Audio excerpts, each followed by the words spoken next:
ನಾನು 6ನೇ ತರಗತಿಯಲ್ಲಿ ಓದುತ್ತಿದ್ದೇನೆ.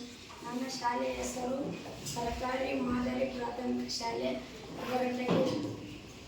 ಆಗಲೇ ನಮ್ಮ ಸ್ನೇಹಿತ ಬಂದು ವಿವಿಧ ನಾಳ ಸಸ್ಯಗಳ ಎಲೆ ಬಗ್ಗೆ ತಿಳಿಸಿಕೊಟ್ಟು ಹೋಗಿದ್ದಾನೆ. ಈಗ ನಾವು ಬೇರಿನ ವ್ಯವಸ್ಥೆಗಳನ್ನು ನೋಡೋಣ.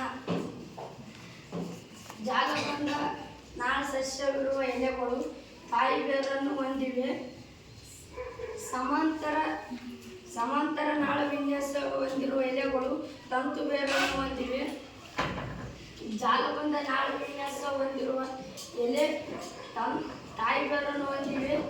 ಇದಕ್ಕೆ ಉದಾಹರಣೆ ಇವು ದ್ವಿದಳ ಸಸ್ಯಕ್ಕೆ ಉದಾಹರಣೆ.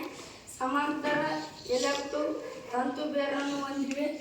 ಇದು ಏಕದಳ ಎಲೆ ಸಸ್ಯಕ್ಕೆ ಉದಾಹರಣೆ. ಈಗ ನಾವು ಇನ್ನೊಂದೆರಡು ಉದಾಹರಣೆ ತಗೊಳ್ಳಬೇಕಾದರೆ ಇದಕ್ಕೆ ಕಡಲೆ, ಶೇಂಗಾ ಮತ್ತು ಏಕದಳ ಸಸ್ಯಗಳಿಗೆ ಗೋಧಿ, ಸಜ್ಜೆ, ಜೋಳ.